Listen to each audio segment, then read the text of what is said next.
There's the brand. And the Braum comes through to pair with Lucian.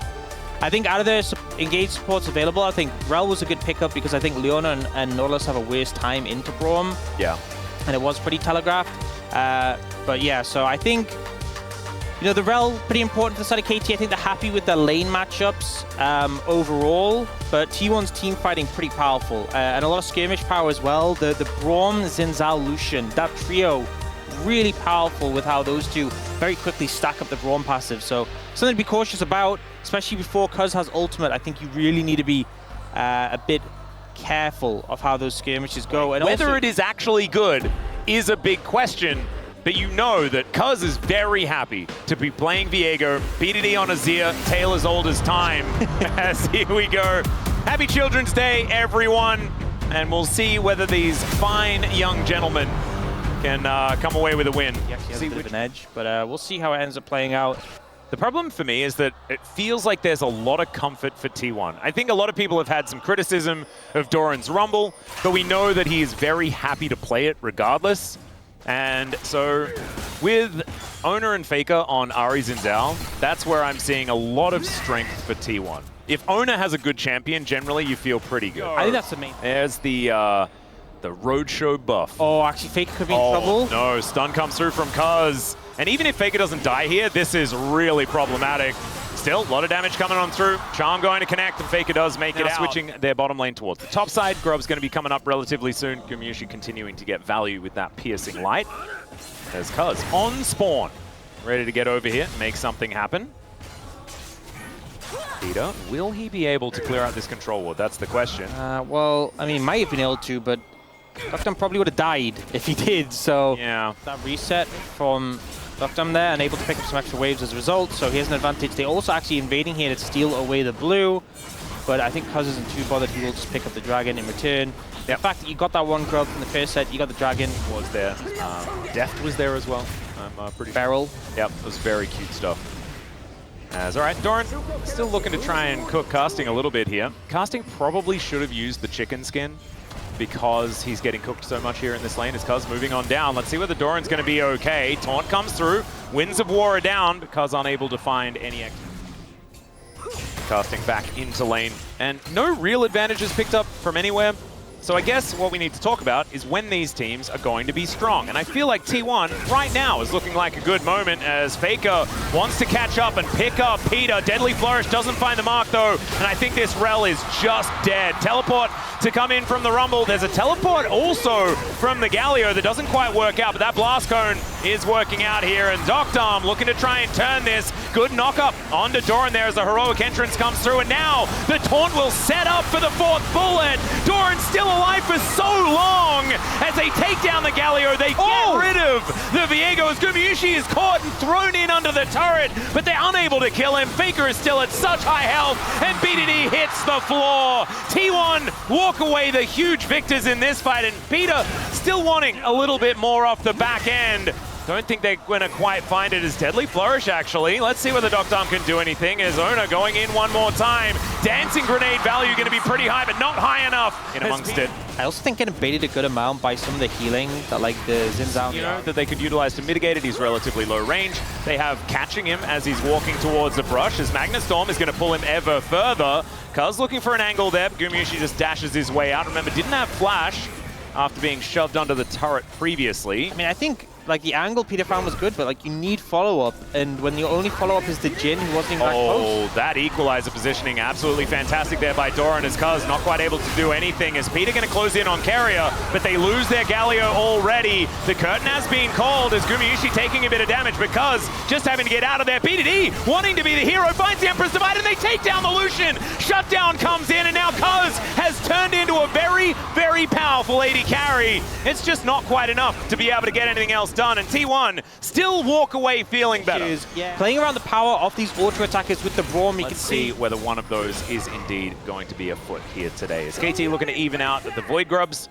We don't have any feats of strength outside of the feats of warfare that T1 have put together so far, so still looking for first turret and still looking for the... I'm a little bit worried about the whole Hextech Soul situation, as Cuz looking for a potential gank onto Faker, but instead he just finds the entirety of T1 and dies. The Galio comes in. Gumayusi will get knocked up. Peter's alongside him. Emperor's Divide picks up Guma, but he dashes his way out. He looks like he's going to be safe as Doctorm actually flashing in to get on top of him. The Equalizer does a lot of damage, but so does BDD. Faker trying to get out of there. Doctorm, he needs another bullet, but does not have it. And KT now just running for the hills. In the meantime, Owner is just destroying KT's stuff. Not the person you typically expect to be split pushing, but Owner will do what he does in a fix. And I think KT, just too many resources invested to try and kill that Lucian. Yeah. With the Viego dead as well, you just don't have the throughput in these longer fights. Yep, Owner is now going to utilize that time spent on the bottom side to do a lot of damage here to Peter and Casting. Great knock-up with the crash down from Peter. Will keep Casting alive at least as Doran tanks up the turret for a long time. Cuz wanting to make his way in, waste no time as he flashes forward. This could be some resets as Carrier puts up the door and Cuz still looking for more, but look at that. It's the concussive blows. It is so difficult for KT to deal with as the bullets coming on through there. Great dash to bait in Casting from Gumayusi, as we are not quite late enough in the game for that. The gold lead has moved to about 8,000 as Doctorm still looking for a little bit more, but man, he's got a Zeal and a Ghost Blade. Just feels like he does negative damage at the moment. And Sundisk is going to be put up, and it actually eats a charge there from the Rift Herald, which is kind of cute. Owner going in now though as T1 feeling aggressive. This is what you were talking about. Owner can kind of just throw his body in, but does now not have the ultimate. For the next fight. Pretty big resource to take away, but I think T1 could just back away. There's no pressure for them to fight right now. Popcorn chickens for Casting. Max, yep. This can't happen!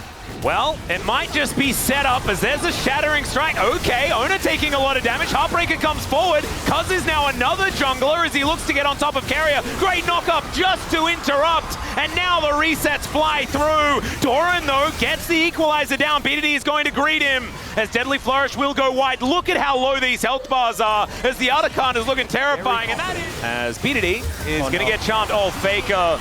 That's beautiful. Emperor's Divide does absolutely nothing. BDD eats a lot of resources to stay alive, but will in fact do so. Use it there as T1 were setting up for a bit of a trap. And you know they're not doing it. You don't need to clear this ward. Well, they do clear it. Or anything like that. Is Doctorm going to get charmed? Does cleanse it, but I don't know whether he's going to be able to cleanse what Faker's going to do to him. Or you could see... The answer is he walks away and see whether he can get the angle as Cuz going to get blocked off. The Equalizer, great position to keep the Viego out as Peter is actually out of there. He steals a heal! How the heck did he even get in? He's going to withdraw as well, and I think that KT will say, Worth, you do not need to fight. You do not need to fight. They do just back away. They say still. And yes, that was a great steal. But if they had have stuck around, they would have all died. As Casting, Peter and Doctorm in this brush. BDD going to move on over. Emperor's Divide back in hand. You know, the buff doesn't make you any stronger. It just means that you don't suffer as much if you die. Oh, really? Yeah, so I'm a little bit concerned for KT right now, but... Are you sure? Because I've seen our players play as, okay, this is looking a bit stronger. Doran is just dead.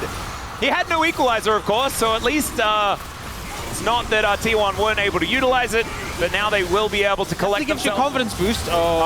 Peter's dead. Well, he's not dead. Emperor's Divide is going to deliver Owner as well. Let's see what they can find here as he's dueling against Cuz. Owner able to flash out, though, denies the reset as Carrier does fall. Still, it's a gorgeous charm there from Faker, who's just keeping control of this Galio, and everyone is going to be withdrawing.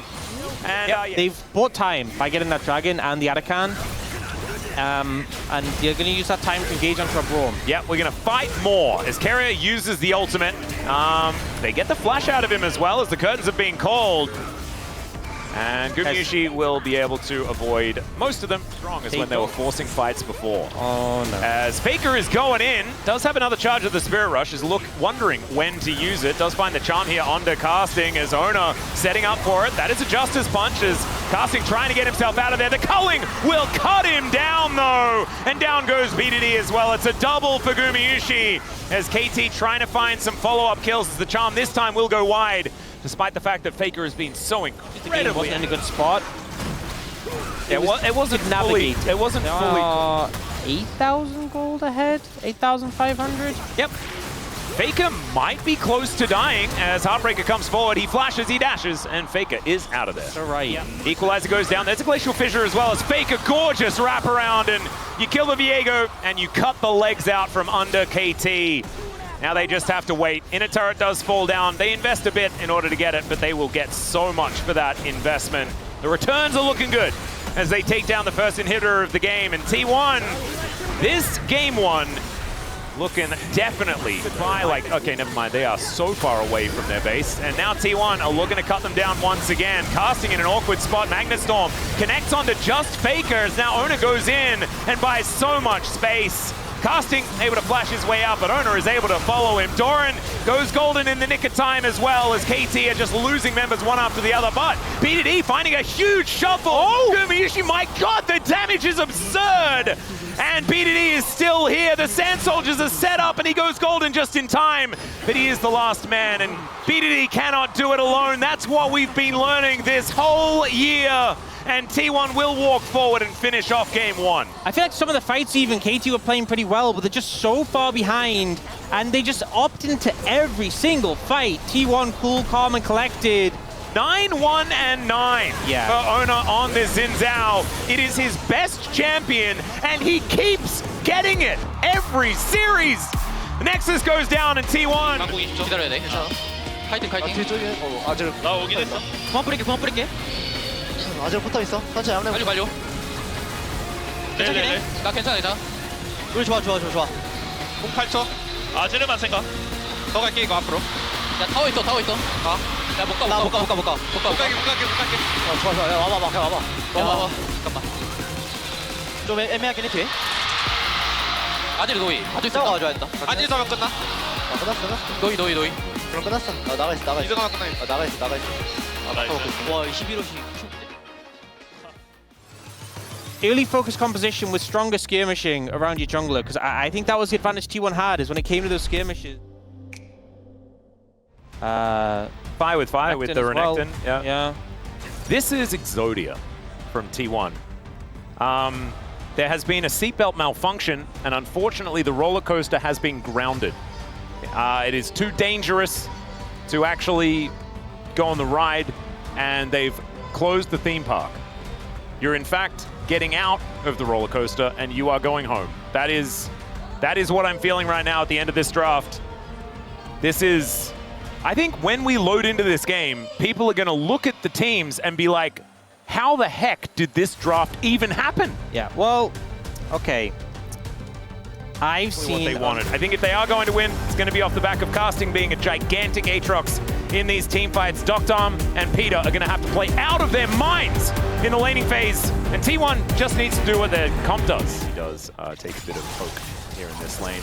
Having a look, Doctom and Peter doing a bit of work here, as Peter is very squishy, and as I say doing a bit of work, Peter is going to have to go up. What goes up does have to come down though, as Guma is just frost-shotting this guy over and over again.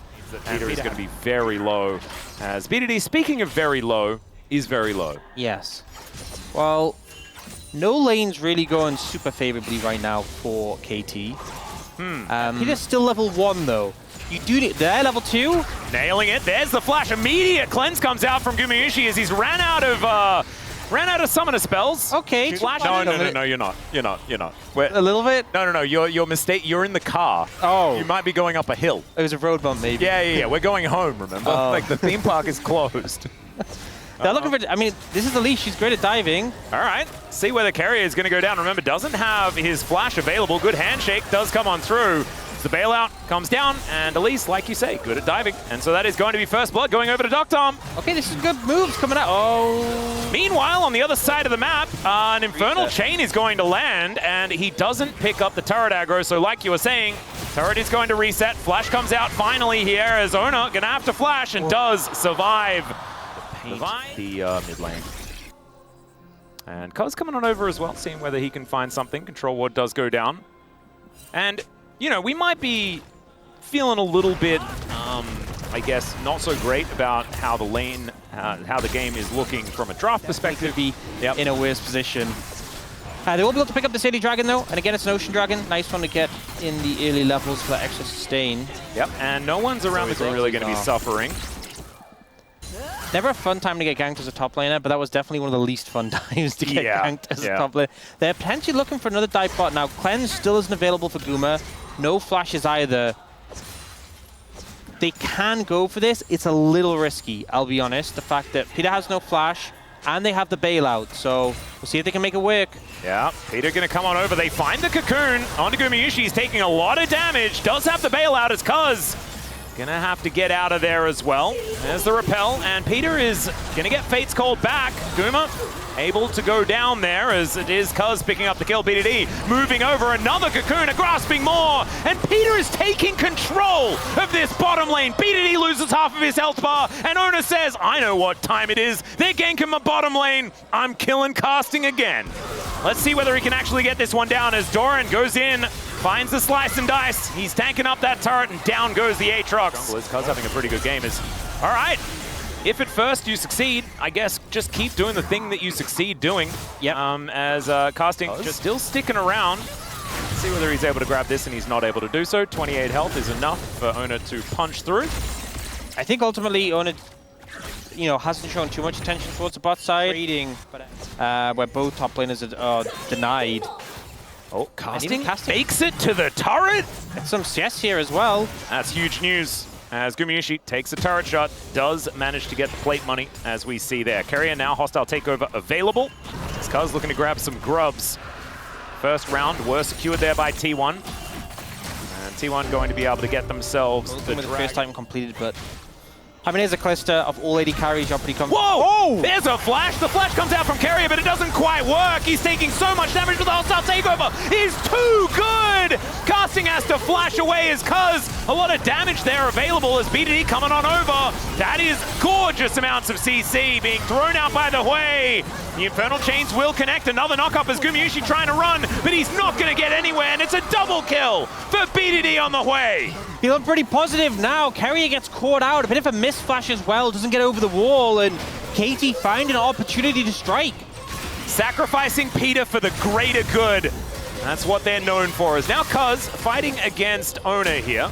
Well, actually, but they're actually ahead now. Fate's Call comes on through. Doran not going to get knocked up, but the cocoon is going to land. This is a lot of money if they're able to take down the Renekton, but it's a lot of damage if they can't. The Glacial Prison goes wide, but so does the hostile takeover. Doesn't quite find the value they're looking for, and now Carrier has overstepped the mark, and BDD, oh, he can hold him in place for forever. There he is, just eats him, and that's another one. 4-0-2 for BDD on the way.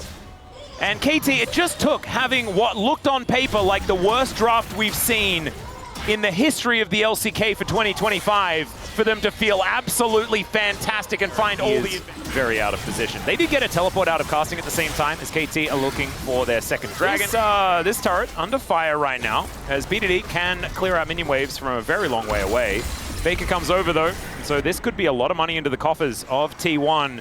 Try and get them back into a favorable position. Rift Herald will stop that from being a reality as Gumayushi comes over, but he's not going to stop this tower from going down. And so mid-outer, pretty important one, as Handshake comes through. Cuz happy to eat that though, as they're just looking for another charge, and they will be able to get it. He doesn't have a turret here, and so he is probably dead.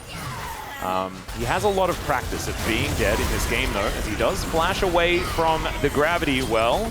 Arrow gonna be avoided, does get the auto as well for the extra healing, but Ona is underneath the inhibitor turret now. Another heal comes through as Faker getting taken down low. The turret was charged up, but not charged up enough, and now KT are looking to answer this one with an Otacon towards the bottom side of the map. She's just gone. If that Q3 had hit, I mean, maybe even casting turns it around more, but at the end of the day, forget this Ruinous Otacon, although this is an early TP from BDD. Yeah, that is a confident TP, if ever I've seen one. They have Rend, they have Smite. Cuz also doesn't have a lot of resistances, as it's only Doctor hit by the hostile takeover. They really want to take some of these flowers down. Cuz with the flash away, Doran slicing, doesn't find it. So not going to get the dice angle. And so they should be able to get in here to try and take some of these flowers. I don't know who was object permanence has to be there. Well, Glacial Prison going to come down as Ona is going to look to turn it. Peter gets pulled back. And it's a fair bit of damage available here. Only one hit by the hostile takeover. That'll spell the end of Ona as he does get bailed out, but unfortunately it doesn't do too much. As Doran, he's pressed his R button and cannot do anything about it. So Soul Point going to go over to KT as Faker has said, I just want to kill this inhibitor. Yeah. Okay, BDD Like to. Looks like T1 want to as well. The arrow is going to sail over. Hostile takeover working out. BDD goes golden, but now Doran is in amongst the fight. Casting as well, though, with that World Ender getting some work done. They take down the Renekton, but the Aatrox cannot survive, and the Chaos Storm is just massive. T1 finally finding themselves a team fight. Beautiful engage there from T1, getting right on the BDD, and it was so unfortunate. Survived a little bit longer, but I think either way it was just a beautiful engage from T1. Now, Doctom wants this against Faker. He doesn't have his ulti, as now Cuz comes on over, and that is just a kill. Really nicely done here by KT. They're going to lose the Baron, but they'll at least take themselves an inner turret. Needs to stay out of harm's way. The problem was he was in melee range with a Vi. Of course, she flashed on top of him. That made things difficult. But now you were mentioning the Arcane Storm. That goes down, and so does the Dragon. This video is so close for Gumyushi as well. Yeah, being able to pick that up would be big. Cocoon going to be connecting here as Ona gets pulled back by the Infernal Chains. Still gets over, but there's the Mikhails from Carrier keeping him alive. And the T1 jungler able to skirt away still. Yeah, KT going to look for an angle. To be able to heal up a bit off this red buff, but he is very low and has no flash. So they are going to start at the Baron. Oh, God. And Doran now getting all that fury. Dominus has been popped. It's down to 50%. As Arrow going to get tanked. Fate's Call going to pull Peter back as Doran going to be the target. He flashes away. There's now KT off the Baron for the moment. Doran in an awkward position as Peter finds another Cocoon. Casting gets over the wall, but now the rest of T1 move on over. And Casting has been cornered off. The flash over from Cuz is decent, but Peter is just dead. This Arcane Storm is so scary. And Ona gets on in there. The flash on forward. Casting trying to find these Qs, but T1 are a freight train. And Doctom is dancing, but I just don't know whether he's got the tune, and he does not. Down goes Casting as well. It's a catastrophe for KT. And T1 a little bit too better here today. They put up the homestand last time, and KT got the better of them, and they return the favor here as the follow-up on the Assault and Battery that is now cease and desist, obviously, is just too much to deal with. Yeah, I mean, this fight, so much value from the hostile takeover to force them away, and then they're just kind of re-examining the fight in this situation. Doran's like, I'm full HP, I'm strong. There's this low health, at least in front of me, I'm not really afraid. And then Cuz goes over to try and help Casting, but it leaves the backline exposed. You start to get the resets on Arcane Storm, and then Ona straight in on the BDD. Look at it. Doesn't let him play the game. Look how big it is! That is absolutely stupid. That's what happens when you get 3 of those kills, and now Casting and Doctom, the next one's to go down. Nothing that they can do about this one. So weird to think of Victor as being a reset champion. Yeah. He is now. Yeah, they said Arcane. Lore accurate. Yeah, lore accurate Victor. Yeah, they watched Season 2, unlike someone I know who didn't watch Season 2 of Arcane. Yeah, I certainly did. I still don't really understand everything. I felt like it was very complicated. I only have a small brain. I need to do the rewatch. Maybe I can watch it with Chronicle. Thank you very much, guys. This is Dear for the POM interview translation, joined by Owner on the side of T1, who has taken a victory over KT with a 2-0 score. Owner, today at the LCK Team Roadshow, many fans have gathered to watch you win on the big stage. How do you feel? It's been such a long time since we were able to play in front of so many fans, and we really wanted to win today. And last time when we invited KT over, we lost against them, so I really wanted to get our revenge, and I'm very glad that we're able to accomplish that. And let's talk about Game 1. As expected, they really shouldn't have let you play Xin Zhao. So, how did you react to Xin Zhao being open today? So in regards to the draft,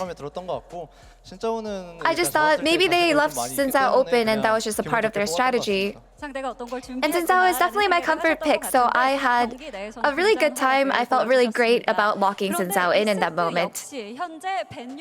And also looking at Game 2, Vi had a 100% ban rate this patch, so why do you think they left her open? there are a lot of OP champs like Vi and Kalista, so I think on the side of KT, they probably prioritize Kalista more. And I think the draft was prepared in a way where we were just going to have to split that priority picks. And then you created a comp that plays around the Vi Ashe ult synergy. So how did the gameplay feel? You know, it was pretty rough in the earlier stage of the game, but being able to utilize that kind of ult synergy, we knew that we would have the full capacity to be able to win that game. Yeah, the early game and game 2 was a bit tricky, but you led the team to victory, flipping everything around with the best macro. So how were you able to come back? Well, we had a lot of the lane prio, because we had Vi, where you can take a lot of lane prio. You know, even though we were behind in kills, we knew that the global gold difference wouldn't be too bad, and we knew that we would be able to win through team fighting in a lot of the skirmishes that we are confident in.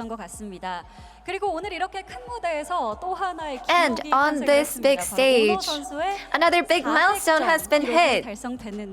Owner, you reached 400 LCK games.